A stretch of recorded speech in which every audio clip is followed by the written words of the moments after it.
Well, first of all, if you look at Conor, I went to dinner with Conor one night, and I fucking knew it that night. You know, I told my partner, if this guy can even throw a punch, he's going to be a huge superstar. And the whole Irish thing is so powerful. It's crazy. I mean, even yesterday when we were in Canada, you see how many Irish there were? It's insane. The Irish thing is huge. Huge St. Paddy's Day parades in Boston, New York, Chicago, Kansas City, San Francisco, even places like Savannah, Georgia.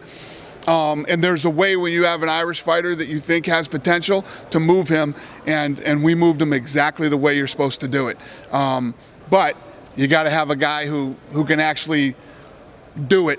And one of the things about Conor is from the jump, man, the way this kid handles pressure is phenomenal. You know, we put him in a couple of positions where he was under a lot of pressure, and he just killed it. Go ahead.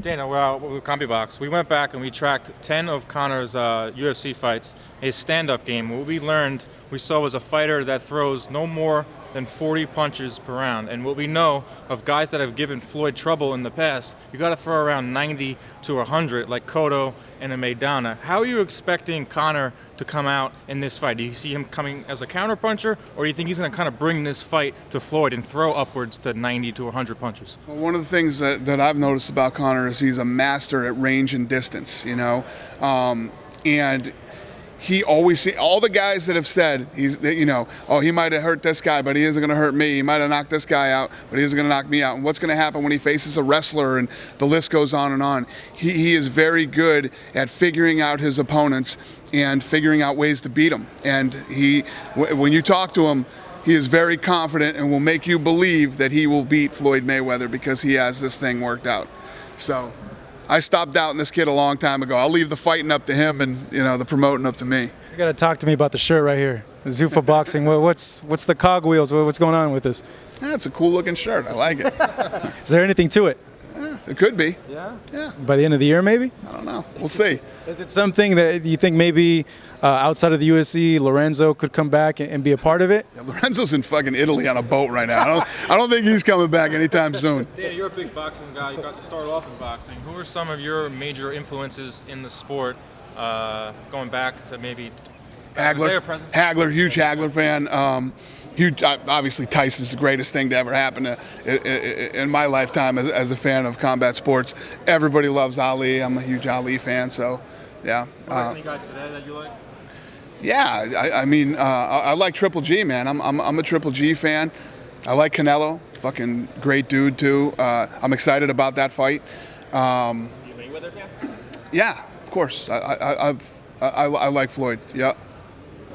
I'm seeing the Mcgregor Sports and Entertainment. I've never seen that before with an MMA fighter. Let me know a little bit about that. Ask him about that. Yeah, that's his company. Okay, I was just curious how that kind of fell into play with you guys. And well, no, he's all this shit. This is all ego shit right here. I mean, at the end of the day, boxing, that's what that stuff's always about, ego. But Conor started a company. He's one of the promoters of the event. Mm-hmm. McGregor's one of the promoters of the event, just like Mayweather is. So you're very good friends with Mike Tyson. Have you talked to Conor about this fight? Has he given Conor any pointers? No, he hasn't. But I saw that he came out and said Mayweather wins this fight. What's your favorite moment with Mike Tyson? With Mike Tyson, personally? Oh, fuck. I mean, I've had so many great moments with Mike. Anytime Mike is around me, it's a great moment. I love the guy, and we've been friends for a long time. I'm still in fucking awe when he's in the room. What are you expecting from the London stop? Seeing that Toronto, he put it up a notch tonight. We don't know what's going to happen, but yeah, I'm actually kind of hoping Floyd's going to get some love in here tonight. If he can't get love in Brooklyn, man, he ain't going to like London. Dana, we saw you at the Mayweather-Pacquiao weigh-in, and it looked like you were taking it all in. Obviously, it wasn't your show, like you said. You were taking it all in. Did that kind of get the ball rolling in your head towards maybe one day doing a big fight like this and bringing a boxer with an MMA No, guy? God, no. But I always, I love going to big fights and being a fan. My show, Looking for a Fight, that I do, I like going and sitting there and having zero responsibility to fight and just being a fan and hanging out and watching. So, yeah, it's fucking great. I love it. Do you trust Showtime right now? Do you trust them? There's nothing to not trust. I mean, what are they going to do to us? They might turn our mic off, or what are they going to do? That's really going to hurt us or whatever. There's nothing. No. At the end of the day, when this is all said and done and it's over, they're in business with Floyd Mayweather.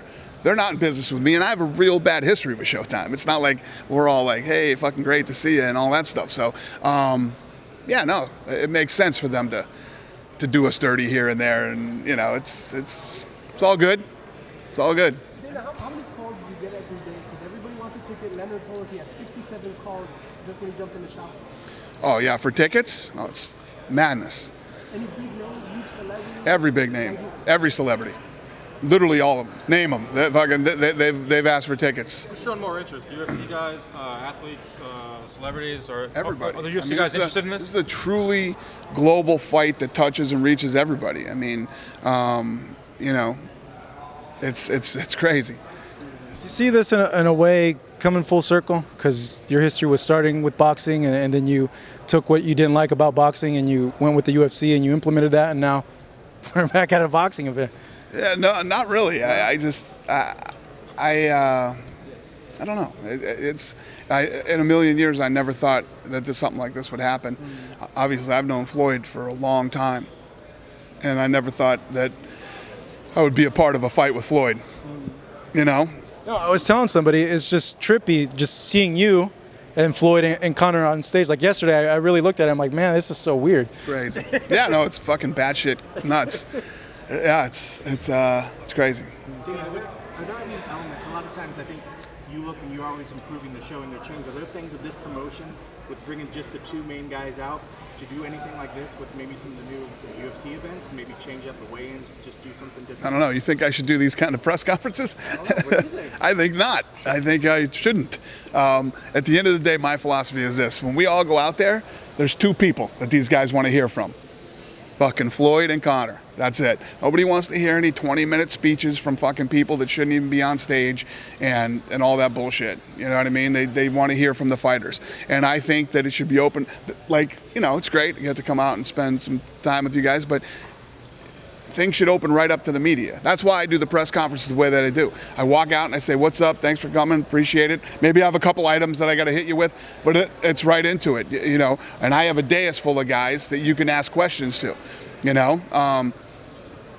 Fans and everybody who don't want to hear from, they want to hear from two guys. How's your throat feeling from announcing Mcgregor? I'm good, man, dude. I'm good. I literally, if this was my event, I'd be beat down and wore out already, and fucking, I'd be toast. I feel great, man. Been cruising all these cool cities. My room's great. My plane's great. I'm good. This has been great for me. So. Are you disappointed that Mousasi decided to leave for Bellator? No. It's the right move for Mousasi. Yeah, I'm happy for him. I'm curious, what has Lorenzo told you about the fight? And how instrumental was he in the fight? Last night. What did he say? Yeah, he's like, because this thing's so entertaining. He fucking loves it. In terms of the fight, how instrumental, was he in making the fight? Did he have an influence in it all? Did Lorenzo influence of making this fight happen, or was it just Oh, definitely. The first meeting that we had was actually in Lorenzo's office. Yeah. So yeah. It started there, and then I had to get together with Team Mayweather. And Dana, is there anything you would change in boxing, given that now you're getting closer to boxing? Just from what you see, besides the press conference, any rules, any regulations? in boxing, I mean, if I was involved in boxing, I would change everything about boxing as far as how it looks, how it's shot, how it's done. But no, I wouldn't mess with the rules or any of that stuff. What are your thoughts on the current talent pool of MMA fighters on Long Island? Well, I think they're all fighting on the fucking Long Island card. So yeah, it's good. It's funny because Matt Serra was telling me that, you know, for us, the Coliseum is MSG. You know, for us, this is, you know, he said, I wish I was still fighting so that I could fight on this card. What would you